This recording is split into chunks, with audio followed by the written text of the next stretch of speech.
We have this peculiar idea that spiritual awakening means becoming a boundless well of unconditional help for absolutely everyone.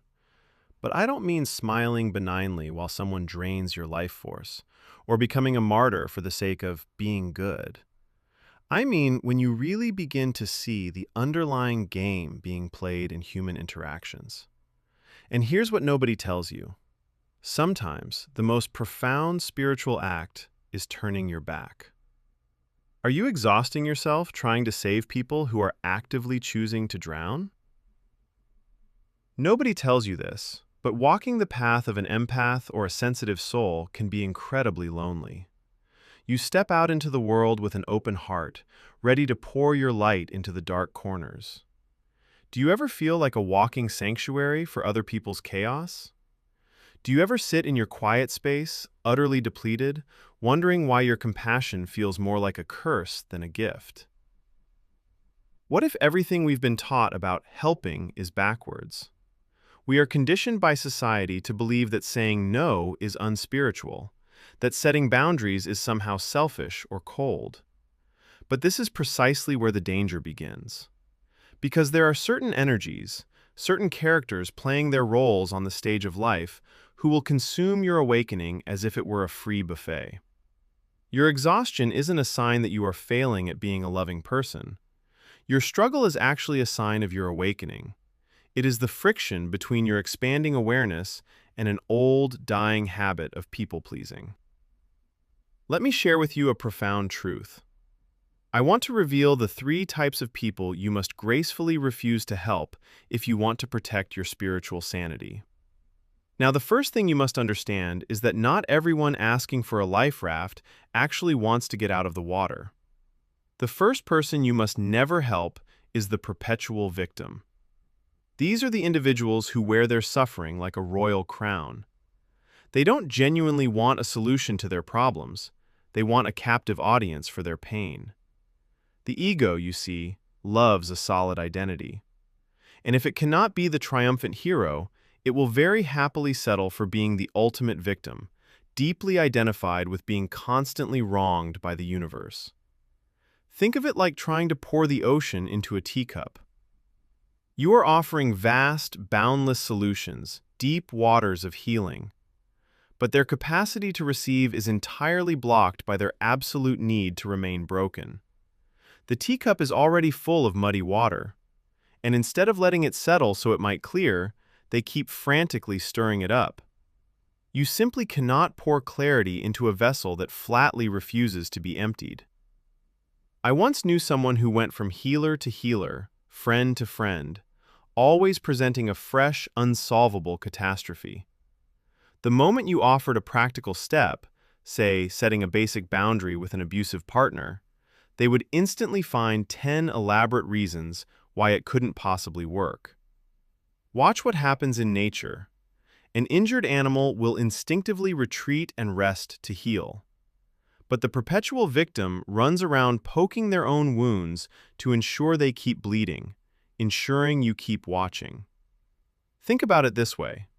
When you constantly rescue someone who refuses to walk, you are actively participating in the atrophy of their own soul. You are robbing them of the crucial, often painful, spiritual catalyst of hitting rock bottom.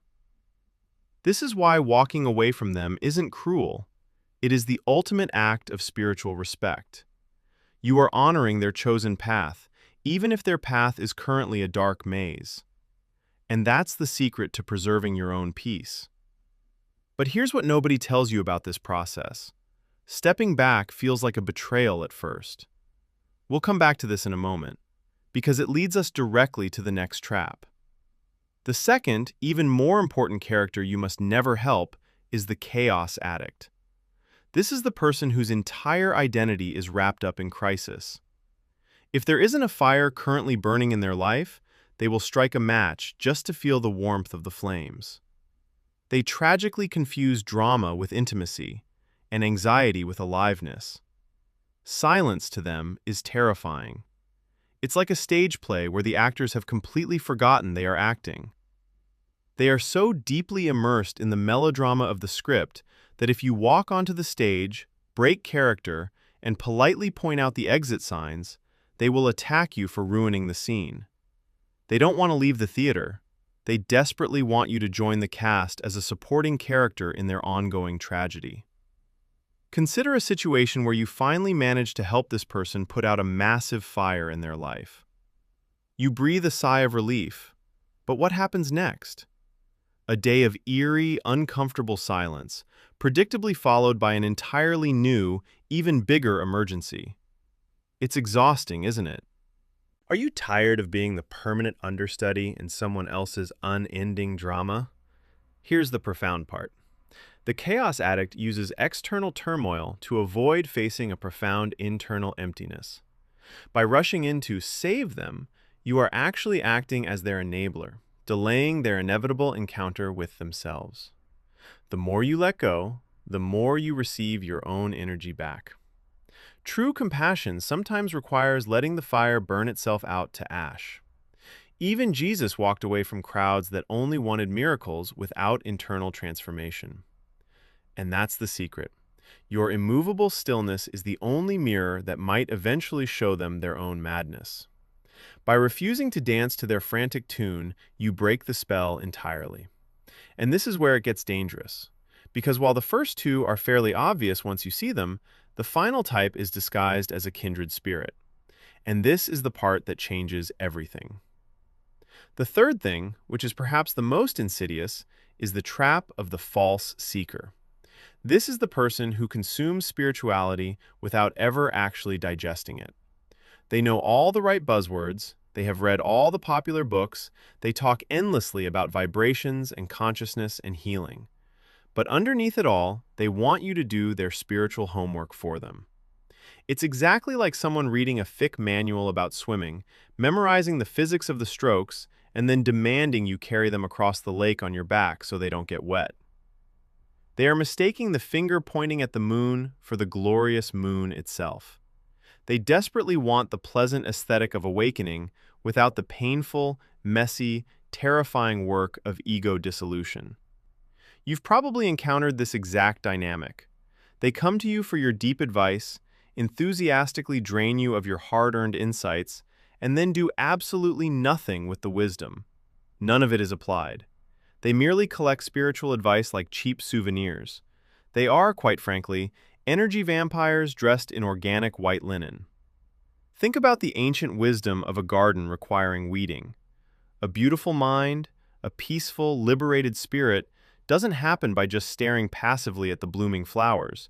You have to get down on your knees, get your hands dirty in the soil, and pull out the weeds by their roots. The false seeker wants you to pull their weeds while they sit on a bench and complain about the dirt. What they call a need for guidance is actually a clever avoidance of personal responsibility. This is why you must cut the cord.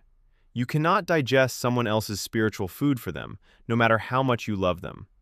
And that is the secret to true discernment. Knowing the difference between someone who is hungry for truth and someone who just wants to be spoon-fed. So here we are, back to where we started.